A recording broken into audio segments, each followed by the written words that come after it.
बिस्मिल्लाहिर्रहमानिर्रहीम। मैं सफ़ीर अब्बास और उम्मीद करता हूँ कि आप लोग खैरियत से होंगे। पाकिस्तान की मौजूदा सूरत हाल को देखते हुए मैं सोच रहा था कि क्या पाकिस्तान को हासिल करने का असल में यही मकसद था कि यहाँ पे सिर्फ जो है वो चंद ख़ानदानों की अयाशियाँ लगी रहें। यहाँ पे चंद ख़ानदान जो है वो अयाशियों के साथ और कानून से बालातर होकर ज़िंदगी बसर करें। पाकिस्तान को हासिल करने का मकसद क्या सिर्फ यही था कि एक ऐसी रियासत हो जहाँ पे ला कानूनियत हो, वहाँ पे कोई कानून नहीं, लोग जो हैं चंद अफराद जो हैं वो कानून से बालातर होकर ज़िंदगी बसर करें। नहीं, ऐसा हरगिज़ नहीं था, बल्कि ममलकत खुदादाद को हासिल करने का असल मकसद ये था कि एक ऐसी रियासत, एक ऐसा मुल्क हासिल किया जाए जहाँ पे अल्लाह का कानून का नफाज होगा, अल्लाह का कानून होगा। वहाँ पे लोग जो वो कुरान और सुन्नत के मुताबिक ज़िंदगी बसर करेंगे। ऐसा नहीं था, और इस मुल्क को हासिल करने के लिए लोगों ने अनगिनत कुर्बानियाँ दी, बेशुमार कुर्बानियाँ दी। बीवियों के सुहाग उजड़ गए, माँ और बहनों की इस्मतें लुट गई, और ऐसी माँ और बहनें जिनके चेहरों को कभी आसमान ने भी नहीं देखा था, और उन्होंने अपनी इस्मतें लुटवा कर इस मुल्क को हासिल किया। बल्कि बच्चों, बूढ़ों, नौजवानों को तलवारों की धारों पर रक्स करते हुए इस मुल्क को हासिल किया। लोगों ने अपना माल असबाब जो उसको कुर्बान किया, लोगों को अपनी जन्मभूमि छोड़ना पड़े, और उसके बाद बेशुमार अनगिनत कुर्बानियों के बाद जो है वो हमें ये मुल्क नसीब हुआ। लेकिन इस मुल्क को हासिल करने का असल मकसद यही था कि यहाँ पे कुरान और सुन्नत के मुताबिक जो है वो लोग ज़िंदगी बसर कर सकें, जहाँ पे इस्लाम का झंडा लहराए, लोगों की ज़िंदगियाँ जो हैं वो सही इस्लाम के मुताबिक जो है वो बसर करें। लेकिन यहाँ पे ऐसा नहीं हो रहा।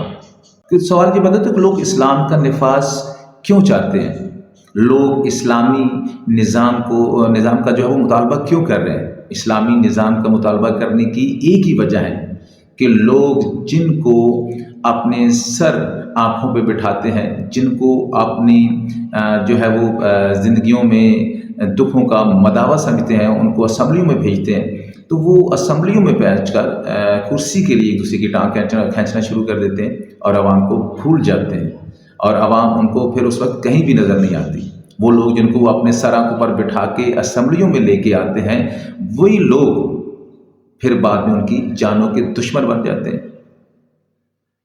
तो फिर लोग इस्लामी निज़ाम का जो है वो नफाज, इस्लामी सिस्टम का तो मुतालबा ज़रूर करेंगे, क्योंकि इस्लामी सिस्टम ही एक ऐसा सिस्टम है जिसमें वो अपनी जो वो बेहतरी समझते हैं, अपना तहफ़्फ़ुज़ समझते हैं कि यही एक सिस्टम है जिससे हम हर तरह का जो है वो हम के साथ, सुकून के साथ, अमन के साथ जो है ज़िंदगी बसर कर सकते हैं। वो मुल्क, वो देश, वो इलाका जिसको हासिल करने के लिए लोगों ने अनगिनत कुर्बानियाँ दी, अपना सब कुछ लुटवा दिया, आज उसी देश में, उसी मुल्क में उनका रहना जो है वो मुश्किल हो गया है, और मुश्किल तर होता जा रहा है। और अब वो उनकी ज़िंदगी इस हद तक तल्ख हो चुकी हैं कि वो ये सोचने पर मजबूर हैं कि वो ज़िंदा रहें या मर जाएं। आज उनके अपने पैसे से बनाए हुए घर, उन घरों में उनकी ज़िंदगियां महफूज नहीं हैं, डर का शिकार है। आपने हाथों से बनाई गई जायदादें जब दिल करता है किसी का, कोई भी जालिम उनसे आके छीन लेता है, उनकी दाद रसी करने वाला ही कोई नहीं है। वो इस हद तक मजबूर हो चुके हैं।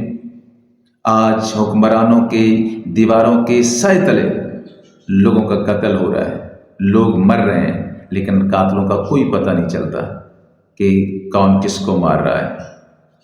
आज ये हालात हो गए हैं कि इस मुल्क में अगर कोई चीज़ सस्ती है तो सिर्फ और सिर्फ लोगों की जानें, और बाकी सब कुछ जो है वो यहाँ पे महंगा है।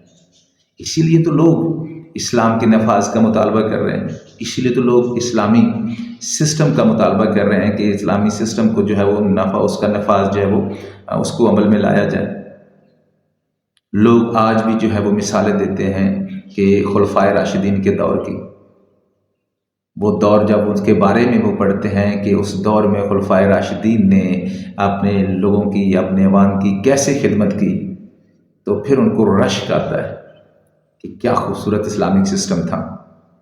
जब वो रसूल पाक सल्लल्लाहु अलैहि वसल्लम की ज़िंदगी को पढ़ते हैं, उनकी सीरत को पढ़ते हैं, और उन्होंने कुछ चंद सालों में जो मदीना को ایک خوبصورت ریاست بنا دیا، وہاں پہ لوگوں کو امن سکون سب کچھ مہیا کیا، لوگ وہ چیزیں پڑھ کے تو پھر لوگ اسلامک سسٹم کا ہی مطالبہ کریں گے، کیونکہ یہ ایک ان کے سامنے بہت ہی خوبصورت مثال ہے جس کو وہ دیکھتے ہیں اور پھر اس کا مطالبہ بھی کرتے ہیں۔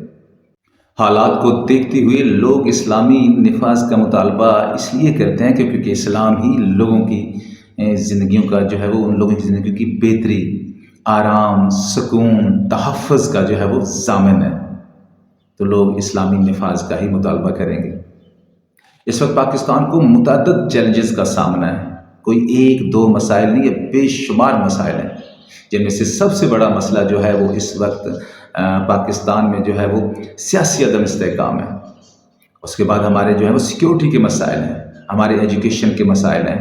اس وقت ہم شدید قسم کے معاشی بحران کا سامنا کر رہے ہیں، مطلب ہمارے فائنینشیل ایشوز بہت زیادہ بڑھتے جا رہے ہیں پاکستان کے۔ اس کے علاوہ پاکستان کی فلاح و بہبود کے مسائل ہیں، پاکستان کی لوگوں کی صحت کے مسائل ہیں، اور یہ وہ مسائل ہیں وہ دن بدن جو ہے وہ بڑھتے جا رہے ہیں، اور ان کو حل کرنا، ان کو سولو کرنا کوئی آسان کام نہیں ہوگا، اور ان کو سولو کرنے کے لیے ہم سب کو جو اس وقت مل کے اکٹھے ہو کے کام کرنا ہوگا۔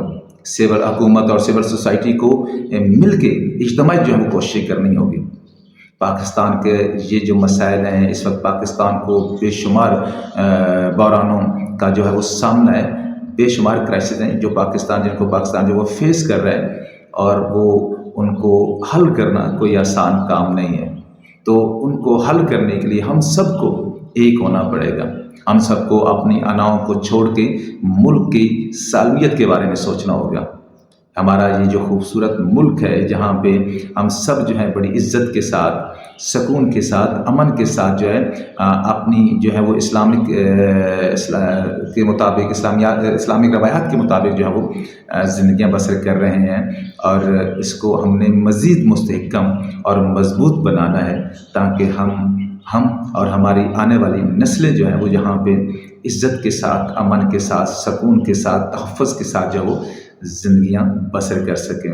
اللہ پاک میرے ملک پاکستان کو ہمیشہ آباد و شاد رکھے، اور ہم سب کو جو ہے وہ متحد ہونے کی توفیق عطا فرمائے، اور ہمارے اوپر جو ہے وہ اللہ پاک اپنا خاص رحم فرمائے اور ہمارے لیے آسانیاں جو ہے وہ عطا فرمائے۔ Thank you very much. اللہ حافظ۔